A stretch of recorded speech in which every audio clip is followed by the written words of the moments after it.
हम दोनों को बस एक चीज़ का शोर था, कुछ हो ना हो, लेकिन हमारा जो क्राफ्ट है, जो हमारा एक्सपर्टीज़ है, उसमें हमें कोई बीट नहीं कर सकता। उसी के भरोसे हमने इतना बड़ा डिसीजन लिया और सोचा कि फिर से वापस आते हैं अपने देश और कुछ अपना शुरू करते हैं। अब प्रॉब्लम ये थी कि हम अपनी जर्मनी की जॉब भी छोड़ चुके थे, घर वालों से भी लड़ चुके थे। लॉजिकली देखा जाए तो सबसे ज़्यादा बेवकूफ़ाना डिसीजन ये था। लेकिन क्या है कि कभी-कभी आपको दिमाग से सनकी होना पड़ता है।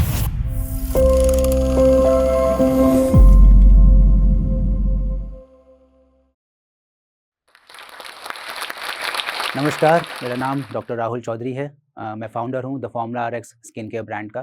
द फॉर्मूला आरएक्स एक Indian derma cosmetic skin care brand है, जो फ़ोकस करता है सेंसिटिव स्किन केयर पे और स्किन बैरियर रिपेयर पे। तो मेरी जो कहानी है, उससे मुझे लगता है कि बहुत सारे जो लोग हैं, वो रिलेट कर पाएँगे, क्योंकि मैं आप ही में से आता हूँ। मैं उन लोगों में से आता हूँ, जिनका कोई फैमिली बैकग्राउंड स्ट्रॉन्ग नहीं है, ना उनको कोई मॉनेटरी सपोर्ट है, ना फैमिली में कोई ऐसा है जो कि सीए बैकग्राउंड का है या बिज़नेस बैकग्राउंड का है, ना ही मेरे पास कोई एमबीए डिग्री है, ना ही मार्केटिंग की कोई नॉलेज है और ना ही कोई जुगाड़ है। मैं उन लोगों में से हूँ जिनके पास सिर्फ़ एक ही चीज़ है और वो है उनका स्किल सेट। तो आज मैं आपको बताऊँगा कि सिर्फ़ स्किल सेट के बेस पे एक इतनी कॉम्पिटिटिव मार्केट, इंडिया जैसी मार्केट में बिज़नेस कैसे किया जाता है। तो कहानी शुरू होती है दिल्ली के एक छोटे से शहर साकेत से। मेरा जो रुचि थी, जो मेरा शौक था, वो खोज में ज़्यादा था। मैं स्कूल जाता ज़रूर था, लेकिन जो किताबी पढ़ाई है, उसमें मेरा उतना मन नहीं लगता था, लेकिन किताब के बाहर की जो नॉलेज है, उसमें मेरा ज़्यादा मन लगता था। मुझे सवाल-जवाब करना बहुत ज़्यादा पसंद था। अब देखिए, ऐसा है कि जब आप किसी मिडिल क्लास फैमिली से आते हैं, तो हर माँ-बाप का सपना होता है कि बच्चा पढ़ाई करे, नंबर्स अच्छे लाए, स्कूल में अच्छे मार्क्स लाए, अच्छी नौकरी लगे और 4 पैसे कमाए। पर मेरा थोड़ा-सा डिफरेंट तरीका था। मेरा ये था कि मैं पढ़ाई करूँगा, लेकिन मैं नंबर्स के लिए कभी पढ़ाई नहीं करता था। मैं पढ़ाई करता था ज्ञान प्राप्त करने के लिए। मैं जब स्कूल भी जाता था, तो मैं लाइब्रेरी में बैठ के वो बुक्स पढ़ता था जो सिलेबस की भी नहीं होती थी। इसी बहाने मेरी रुचि बढ़ी खोज में और मैंने डिसाइड किया कि मैं साइंस में ही, रिसर्च में ही कुछ ना कुछ करूँगा और इसी तरह से मेरी कहानी आगे बढ़ी। तो उसके बाद मैंने अपना जो बैचलर्स है, वो फार्मा में किया, जेएसएस यूनिवर्सिटी से। वो इंडिया की one of the top universities है। और उसके बाद मैंने नेशनल लेवल के एग्ज़ाम्स क्वालीफ़ाई करे और मुझे मौका मिला मेरी मास्टर्स करने का हमदर्द यूनिवर्सिटी में। जामिया हमदर्द, आपने नाम तो सुना होगा, हमदर्द का साफ़ी, हमदर्द का रूह अफ़ज़ा। तो उसी यूनिवर्सिटी से मैंने अपनी मास्टर्स करी फ़ार्माकोलॉजी में। उसके बाद मेरी रुचि थी पीएचडी करने की और पीएचडी में जो चीज़ मैं करना चाहता था, जिस प्रोजेक्ट पे मैं काम करना चाहता था, वो चीज़ उस समय इंडिया में नहीं होती थी। वो चुनिंदा लैब्स में होती थी, जिसमें यूरोप्स की कुछ लैब शामिल थी। तो अब स्कॉलरशिप में मास्टर्स करी है तो पैसा खर्च करके पीएचडी करने का तो सवाल ही पैदा नहीं होता, क्योंकि हमारा जो फैमिली था उसका बैकग्राउंड इतना स्ट्रॉन्ग नहीं था।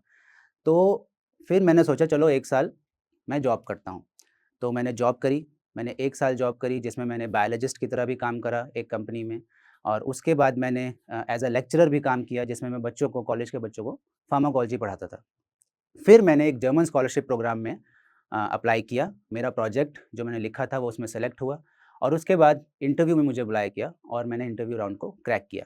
जिसकी बदौलत मुझे मौका मिला मेरी सपनों की जगह जर्मनी, जहाँ मैंने सोचा था कि मैं अपना रिसर्च करूँगा, पीएचडी करूँगा, वहाँ जाने का। तो जर्मनी में जब मेरा सिलेक्शन हुआ पीएचडी के लिए, तो घर में सारा परिवार बहुत ही ज़्यादा खुश था। पापा-मम्मी तो खुशी के मारे फूले नहीं समा रहे थे। हर अपने जितने भी रिलेटिव्स थे उन सबको बोल रहे थे, क्योंकि मैं पहला घर का ऐसा लड़का था जो देश से बाहर जा रहा है। मेरे पापा पहले लड़के थे जो गाँव से, हिमाचल में वो रहते थे, तो हिमाचल से दिल्ली आए और मैं पहला लड़का जो देश से बाहर जा रहा है। तो एक बहुत बड़ी बात थी हमारे पूरे परिवार के लिए और एक तरह से उनकी उम्मीदें मुझसे लग गई थी कि अब लड़का जो है सही जगह जा रहा है, ये अच्छे से सेटल होगा, कमाएगा और 4 पैसे घर पे लाके देगा और घर की जितनी भी रिस्पॉन्सिबिलिटीज़ है, उनको निभाएगा। बट यहाँ मैं एक चीज़ आप लोगों के साथ शेयर करना चाहता हूँ और वो ये है कि हमारी जो सोसाइटी है, उसमें नॉर्मली लड़कों पे जो है काफ़ी ज़्यादा प्रेशर होता है। ऐसा नहीं है कि लड़कियों पे नहीं होता, उनकी अपनी खुद की दिक्कतें होती हैं, बट लड़कों पे भी बहुत सोसाइटी का प्रेशर होता है। हर कोई लड़कों से एक्सपेक्ट करता है, सोसाइटी लड़कों से एक्सपेक्ट करती है, माँ-बाप लड़के से एक्सपेक्ट करते हैं कि ये जो है हमारे बुढ़ापे का सहारा होगा, अपने बहन के लिए ये करेगा, अपने भाई के लिए करेगा, माँ-बाप के लिए करेगा। तो ये सब चीज़ों का जो बोझ होता है, लड़कों के कंधे पे होता है।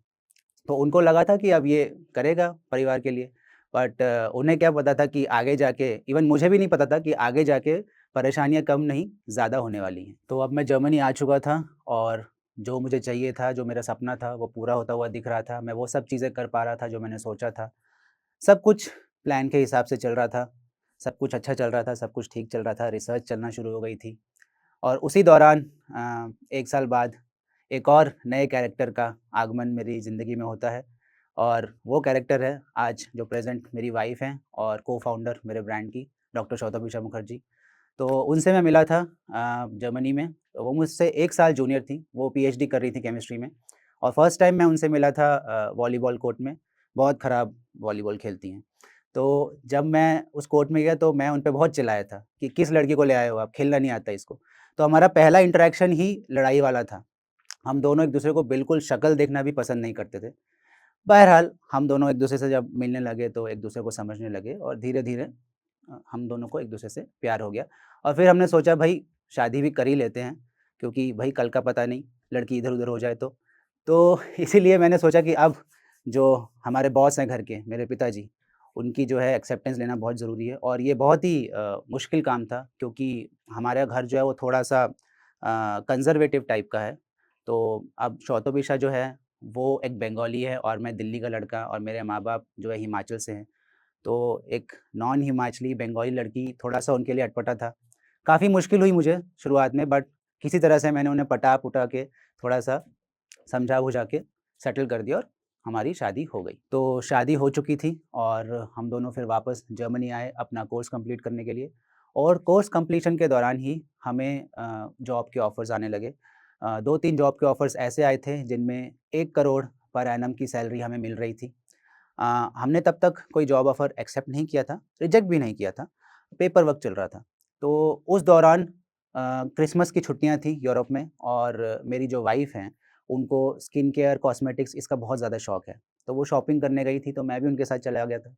तो उस दौरान मैंने एक चीज़ नोटिस करी कि जिन भी शॉप्स पे हम गए थे यूरोप की, उसमें कोई भी इंडियन ब्रांड्स नहीं थे स्किन केयर के। सारे के सारे या तो यूरोपियन ब्रांड्स थे या कोरियन ब्रांड्स थे या यूके के ब्रांड्स थे। तो ये चीज़ मैंने उन्हें एकदम से बोली, अचानक से मुझे क्या हुआ मुझे पता नहीं। मैंने उनसे बोला यार हम दोनों ये जो केमिकल और फ़ार्मा कंपनीज़ के लिए ये चीज़ें बनाते रहते हैं, जो कि ये लोग कॉस्मेटिक्स में यूज़ करते हैं, हम लोग खुद के लिए क्यों नहीं कर सकते ये? हम लोग इंडिया का ऐसा ब्रांड क्यों नहीं बना सकते जो R&D पे फ़ोकस्ड हो, जो इंडिया को इंटरनेशनल स्टेज पे रिप्रेज़ेंट कर सके? तो ये मैंने उन्हें आइडिया दिया। ये आइडिया उन्हें भी अच्छा लगा क्योंकि उनको पसंद भी है। उन्होंने एकदम से हाँ कर दी। तो बेसिकली एक पागल ने एक आइडिया दिया और दूसरे पागल ने उसे एक्सेप्ट कर लिया। और यहाँ मैं आपको एक चीज़ बताना चाहूँगा कि होता क्या है जब आप बिज़नेस का कोई चीज़ सोचते हैं ना, तो आपको लॉजिक उस समय नहीं देखना क्योंकि लॉजिकली अगर आप देखा जाए, तो अगर आपको 1 करोड़ की सैलरी मिल रही है पर एनम की और इतनी अच्छी जगह यूरोप जहाँ लोग जाके सेटल होने के लिए मरते हैं कि भई एक अच्छी लाइफ़ मुझे मिल रही है। उसे छोड़ के इंडिया में आके स्ट्रगल करना, जिसका आपको कोई नॉलेज भी नहीं है इंडियन मार्केट का कि कैसे यहाँ काम होता है, काम करने का तरीका कैसा है। लॉजिकली देखा जाए तो सबसे ज़्यादा बेवकूफ़ाना डिसीज़न ये था। लेकिन क्या है कि कभी-कभी आपको दिमाग से सनकी होना पड़ता है, कुछ चीज़ें करने के लिए। तो जैसा कि मैंने कहा कि एक पागल ने आइडिया दिया और दूसरे पागल ने एक्सेप्ट कर लिया। तो बस हम दोनों को बस एक चीज़ का शोर था, कुछ हो ना हो, लेकिन हमारा जो क्राफ़्ट है, जो हमारा एक्सपर्टीज़ है, उसमें हमें कोई बीट नहीं कर सकता। बस उसी के भरोसे हमने इतना बड़ा डिसीज़न लिया और सोचा कि फिर से वापस आते हैं अपने देश और कुछ अपना शुरू करते हैं। तो वापस आने का तो मैंने और मेरी वाइफ़ ने सोच लिया था, बट घरवालों की इसमें बिल्कुल भी रज़ामंदी नहीं थी। वो लोगों को ये था कि क्या बेवकूफ़ी कर रहे हो? क्योंकि जैसा मैंने कहा कि जब आप एक आम परिवार से आते हो, तो हर किसी की उम्मीदें आपसे जुड़ी होती हैं कि भैया एक लड़का है हमारा, सारे घर को ये देखेगा। तो घर को देखना तो दूर, वो जॉब छोड़ के आ रहा है। अब उनको मुझे देखना पड़ेगा, मैं उन्हें नहीं देखूँगा। तो ये एक अलग चीज़ हो गई थी, तो वो लोग तो बिल्कुल भी इसके खिलाफ थे। मेरे जो पिताजी हैं, उन्होंने तो मुझसे बात करना ही ऑलमोस्ट बंद कर दिया था, तो उतनी बातें ही नहीं हो रही थी।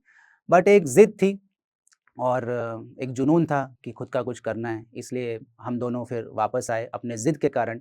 उन्होंने मना किया था आने के लिए बट हम आ गए। आने के बाद काफ़ी कुछ गरमा-गरमी हुई, घर में काफ़ी कुछ सुनाया गया। इस दौरान मैंने एक चीज़ ज़रूर देखी कि जब आप खुद का कुछ करने जाते हैं ना, तो बाहर वालों का तो पता नहीं, सोसाइटी का तो पता नहीं, बट सबसे पहले आपके घर वाले ही आपके अगेंस्ट हो जाते हैं। और इसमें मुझे नहीं लगता कि उनकी गलती कोई है बिकॉज़ आपके जो माँ-बाप हैं वो हमेशा चाहेंगे कि आप एक सेफ़ एनवायरनमेंट में रहो, आप एक एक ऐसे एनवायरनमेंट में रहो कि जिसमें आप भी सेफ रहो और वो भी सेफ रहे। तो वो हमेशा आपके लिए सोचते हैं, तो हमेशा प्रोटेक्टिव रहते हैं। तो इस चक्कर में वो आपको कई चीज़ें ऐसी करने नहीं देते, जो आप करना चाहते हो। तो कहानी को आगे बढ़ाते हैं, तो उसके बाद हमने तो ज़िद कर ली थी तो हम करेंगे। तो जैसे ही हम करने लगे, तभी कोविड हिट हो गया। अब प्रॉब्लम ये थी कि हम अपनी जर्मनी की जॉब भी छोड़ चुके थे, घर वालों से भी लड़ चुके थे और अब कुछ कर भी नहीं पा रहे थे कोविड की वजह से लॉकडाउन में। तो आप समझिए कितना मेंटल प्रेशर हमारे पे उस समय था। लेकिन फिर भी हमने एक-दूसरे का सहारा बने, हम दोनों ने एक-दूसरे को हौसला दिया और हमने बहुत सारे रिसर्च आर्टिकल्स और रिसर्च पेपर्स पढ़ना शुरू कर दिया।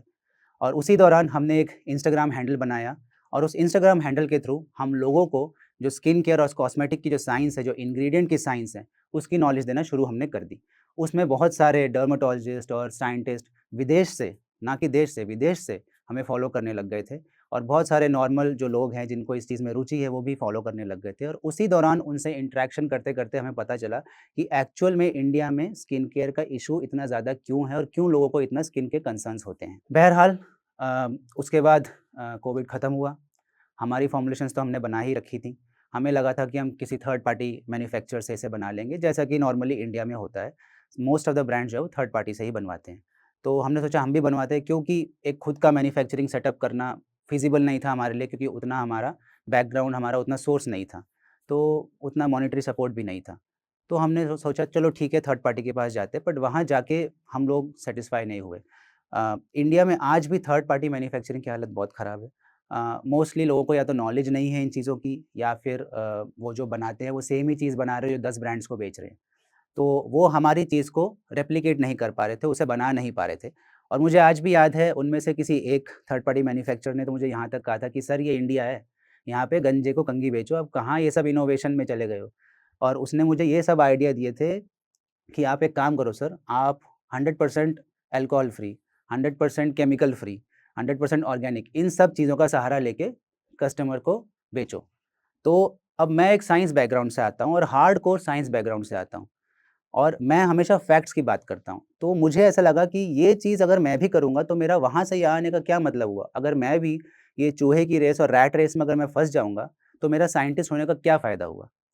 अब मैं आपको एक छोटी-सी चीज़ बताता हूँ। लोग बोलते हैं कि ये जो है 100% जो है केमिकल फ्री है। अभी केमिकल तो पानी भी होता है, ठीक है? तो क्या वो केमिकल फ्री बोल देंगे आप उसे? नहीं, राइट? तो ऐसे ही मुझे था कि मेरे को ये सब गिमिक्स में, मार्केटिंग गिमिक्स में नहीं जाना। मुझे एक ऐसी चीज़ करनी है जो साइंस से बैक्ड हो और इंडिया को रिप्रेज़ेंट कर सके इंटरनेशनल लेवल पे। तो मैंने और मेरी वाइफ़ ने उसके बाद एक और बड़ा डिसीज़न लिया।